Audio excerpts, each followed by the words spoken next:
We're going to touch on a very touchy subject today. Or is it touchy, or is it an educational? It's a divided topic. So you're going to have a lot of builders probably voicing frustration at the issue. I think you have a lot of building surveyors agreeing with the frustration of the issue. But before we start, can I ask you something? Yeah.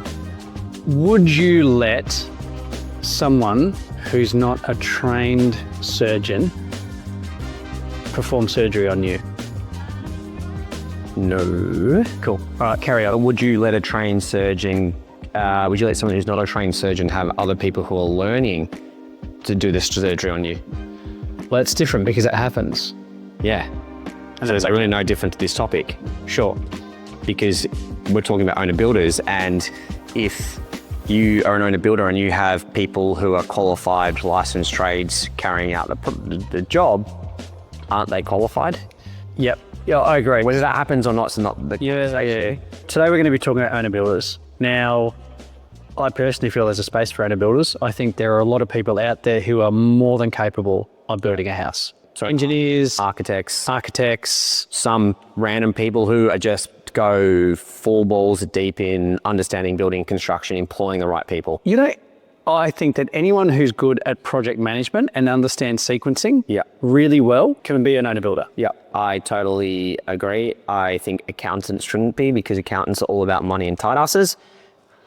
Can I say that? You can. Most accountants are very, no. So we're going to get an accountant on. We're going to go for both sides. So I think we should maybe start with the why people should own a build. And I think the reason why people that we have, the owner builders should be out there, because everyone has the right to be able to build their own house. Simple.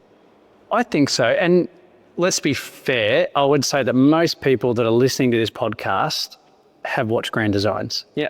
And Kevin McLeod, he fucking loves owner builders. And the reason why is because shit goes wrong.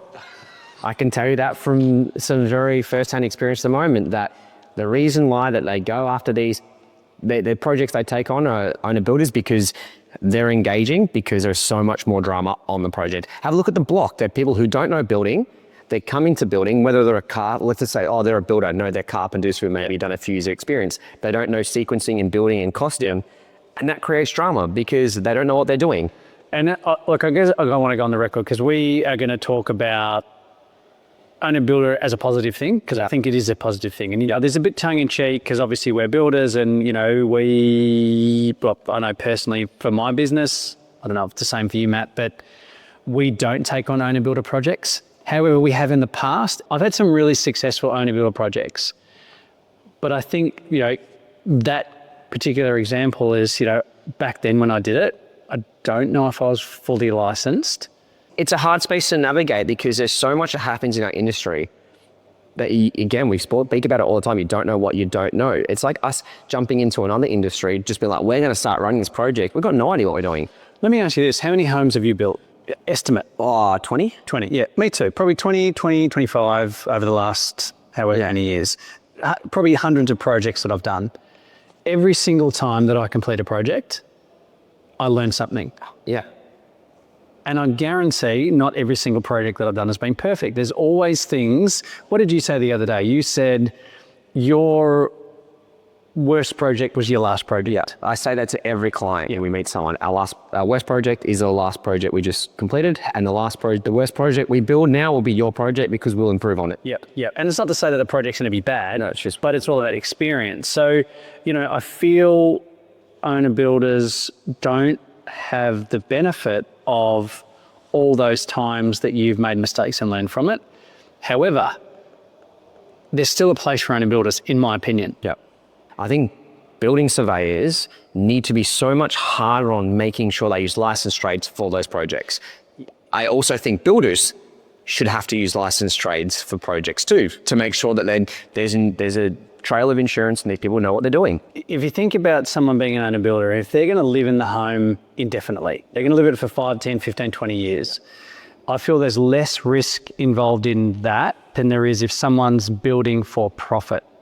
That's a whole different conversation, because we'll get into that with our insurances and the liability. Because if an owner builder is building for profit, then where does the liability land with the insurance? Because obviously every project needs to have insurance. They're the builder. They have exactly, and we'll jump into that now.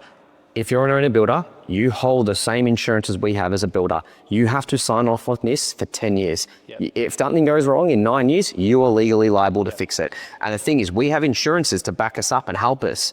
You don't. And experience. You don't. You will most likely be taken to VCA and you'll most likely get sued to fix a problem. Did we not just run into a builder going through this right now? You know what, that's actually quite timely.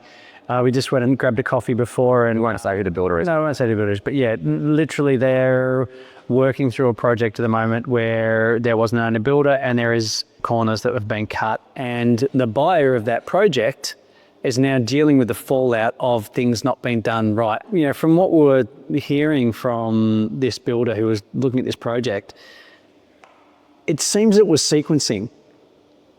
And this is what I'm saying. I feel a really good project manager could be a good builder if they understand the sequencing of things. Yeah, and also, I think it's also going down to the cheapest quote isn't the best, and that's with everything. And I think a lot of I've got distinctly in my brain one owner builder we worked with when we just started. They went for the cheapest of everything they could find. They spent the money on us, and then they practically was just whatever's the cheapest they could find. And and there were so many issues. We spent so much time trying to rectify all their issues because they found a plasterer that was 1/10 the price, but installed all the cornice upside down in different ways, and then there's issues, and now the project's delayed so long. So I think that if you're looking to be an owner builder, one, can you manage it with your own job? That's probably one. Like, how are you going to squeeze this in? Because we spend 20 hours on each project per week ourselves as the builder. Yeah, let me ask you this. Do you have a dedicated supervisor on your project? 100%. Yep. That we communicate with daily, and then they have our carpentry team that's our in-house that work with them, and they manage that too. So here's probably a good bit of advice for owner builders. If you are going to go down that path, I would look at engaging a licensed carpenter to run your project on site. And pay them a project manager. And pay them a project manager. Cost you 6 to maybe 8% of the build cost. And, you know, I just want to reinforce or reiterate the license part of it, because that even as an owner builder, you need to use licensed trades. Those licensed trades are going to have insurance policy for their work. So if you engage and there's domestic building insurance, they have to over $16,000 legally they have to take it out. So as an owner builder, my recommendation would be to hire look, at the end of the day, everyone has to get their start somewhere. Yeah. And I got my start doing owner builder projects. And I feel that now in this current market, for builders to get that experience, they need to do the owner builder things, but they need to make sure that, you know, owners need to understand there's different levels of insurance. Yeah. I'm unlimited, you're unlimited, then there's DBM and then DBU. No, there's no DBM anymore, is it? Oh, just DB. I think they've removed, I think other states have a project manager license. So it's just limited. Yeah, I think so. Okay. So a limited license is limited to certain things, whether that's footings, framing, carpentry. Yeah. I think every trade should, and maybe this is off topic, I think we should be licensing all trades across the board. That includes from painters to a caulker. I think that will start to treat our industry as professional. So when these owner builders do go to them, they're licensed, even for us. Yeah. So if we use a licensed trade and something goes wrong, there is a trail that we can follow ourselves as builders. And look, for those builders who use the same trades all the time, I kind of feel like you have an unofficial insurance policy with them, because you've got that rapport, you've got that, you know, the reputation that these trades, you know, brings with them. And it probably, you know, you could probably talk to this point with owner builders. As a builder, we have these trades. There's a level of respect and there's a level of understanding how they're going to do things. And I've literally just written down is like, we know what we're going to get out of them. And we know if there's a problem, they're going to come. We also know that they'll come on the day they say they come. As an owner builder, if you're using a trade, they don't know anything to you. You're a one-off project that you're never going to see again. So you are the last priority in the line.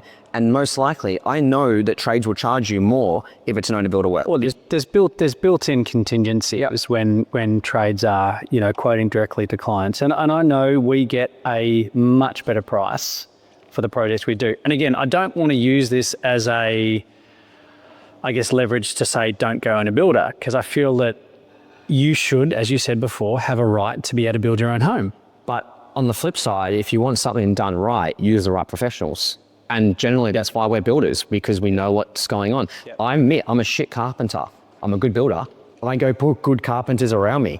if you want to build your house and you're a marketing professional and I'm going to start running my own project, you know nothing about building. You're probably most likely going to ask, what is a stud, what is a noggin? Now, you've got to go do that. I think it's a 10-hour course now, which in honesty, what can you learn in 10 hours in anything? Like, we set these cameras up to film this podcast and I've spent more than 10 hours trying to work out how to use them. Well, just on that sort of owner builders generally having a day job, you can't run a project between the hours of 7 till 9 and 5 until 10 at night time. Tradies finish on site at 4. You might be able to catch them in the morning, but don't expect to then get in contact with your trades or pay invoices or anything like that outside of those hours, because it's, you're not dealing in the set business hours of that particular trade. And you need to be respectful to those trades. Like, they have a home life, they have work life outside of work. They're most likely been up since 5:30 in the morning, on site at 7 a.m, done there 8, 9, 10 hours.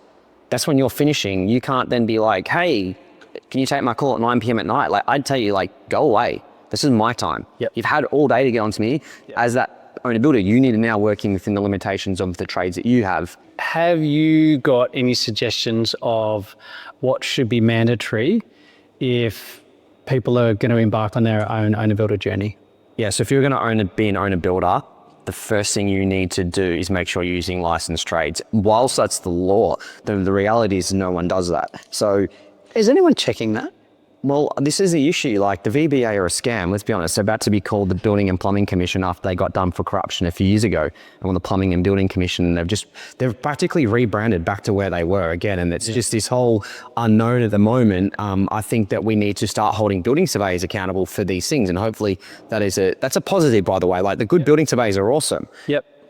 I can't speak for the ones we've worked with in the past. Like, some of them haven't been the greatest, but the one in particular, which is David from Permit Approvals Plus, and we work with all the time, they are on the ball. So one is probably actually engage a really good building surveyor that is going to hold you accountable. And I actually think that building surveyors, should have much more, like their approach to an owner builder should be different to an approach to a builder. They are. They charge more. The reality is, because they're dealing with people that don't. The risk of coming out and not knowing when the right inspection stages are. So you got to remember that you're also the builder in this case. So if you miss an inspection point or you go too far, you legally can be held liable for these things. And if you're fined, you talk about? No, just legally. If we have mandatory stage inspections, imagine if we miss one.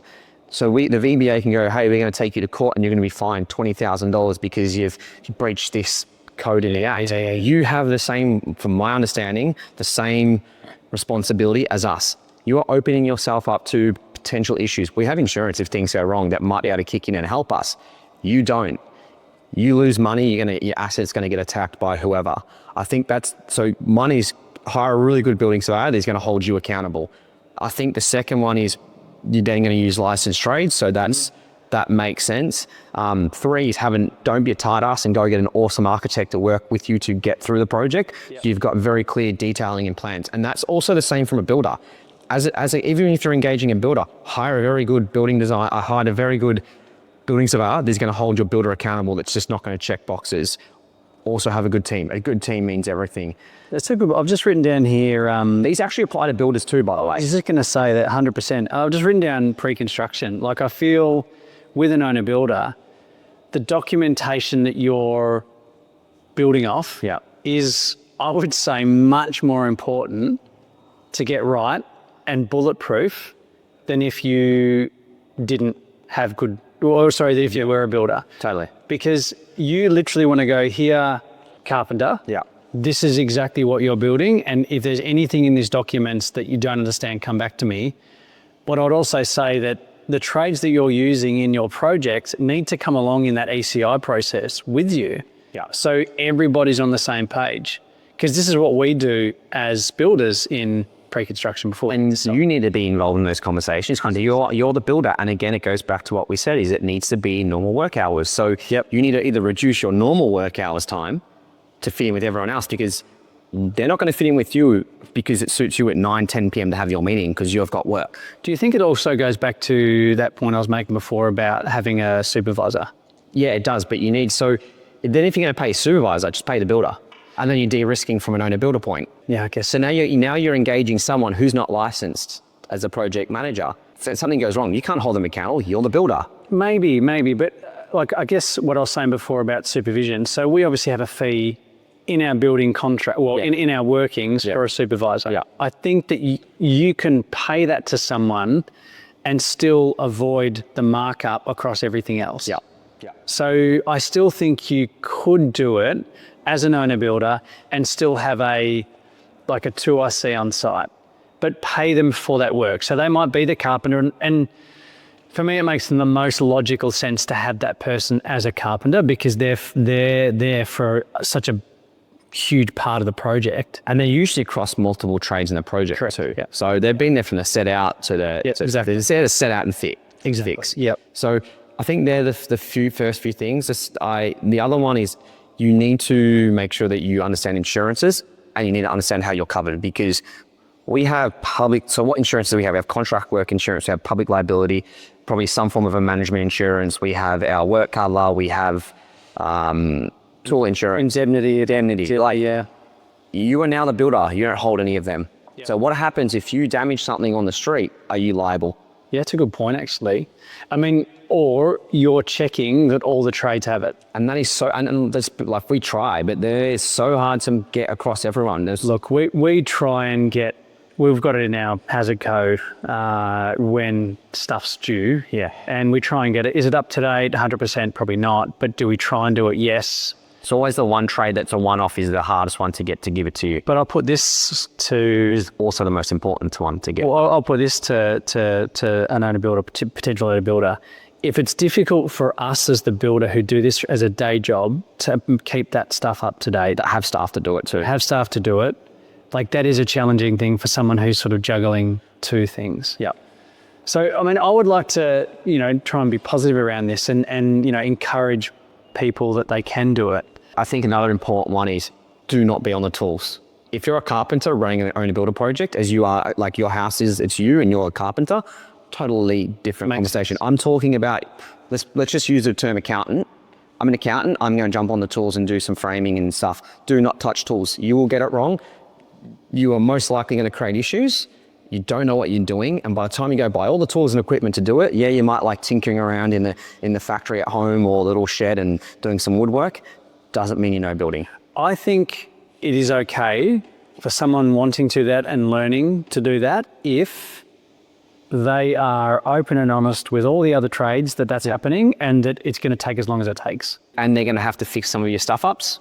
And you're communicating when things are going to be finished or not going to be finished. Like, again, I encourage anyone and everyone to build their own home because I think it's an amazing thing to kind of step back and say, you've done this for your family, but it can't be done after hours. It has to be done in regular business hours that are predictable for all the other people and all the other pieces that fit around it. Yeah, I think that we shouldn't stop people at hanging a door or doing something. I think we do need limitations on anything structural. I personally think that an owner builder should not be able to do framing or should not be able to do concreting or shouldn't, unless they're licensed in that trade. Yeah. Because that's where everything goes wrong. Or waterproofing. Insulation. Go for it. Go for it. Painting. Go for it. Go for it. Floating floors. Not saying that these people aren't skilled at what they're doing. These are things. Cosmetic things. Floating floors. Go for it. Yeah. Tiling. Stay well away from it. Don't think that you can tile. If you want to tile your splashback, go for it. Yeah, it's not an easy thing. I would guarantee that a waterproofer who's going to give you a waterproofing certificate is not going to warranty their work if you're then putting tiles over the top of it. Yep, you're most likely going to scrape it and be like, well, we still left. You would not know. And our waterproofer is also our tiler. Same. So they're managing the entire thing. Yeah. If we want to improve our industry, we need more inspection points. And I would say owner builders more than anything. Yes. This should also apply to builders. Now, inspection points that we need to increase in our industry for me are our foundations is correct, our frame is correct. The problem at the moment is you don't see anyone until the end of construction, which is so stupid. So we should be introducing inspection points on 100% pre-plaster to make sure everything is correct. Let's say wrap and insulation. Yep, a performance one, which should be done. It might not need to be done by a building surveyor, but it needs to be done by someone. I think then we also need a waterproofing one because that is the most common issue we have in any claim of insurance claim. Kills buildings. Yeah, water kills buildings. So if we get them all right, we then have a final, and that is then enough inspection points to have checkboxes along the way, and that is how we're going to quickly improve our industry. Now, yeah, it's going to cost a little bit more, but I tell you what, it's going to save a lot of buildings and a lot of problems. 100%. If you think about the claims that are in, it was VCAT or wherever, 95% water issues, I think. I would say that it's, yeah. I think that was it was literally such a high amount. Like I think balconies and bathrooms. It's not the products doing the wrong job. It's the person. I tell you what, balconies, the waterproof balconies with habitable rooms underneath. I am doing one at the moment, and I don't like them. I saw one. I had two builders email or send me tag me into Instagram the other day on the architect showing how cool their balcony was, and what they had done is they walked out the upstairs door. There was a small little landing, and then there was another step and another step up.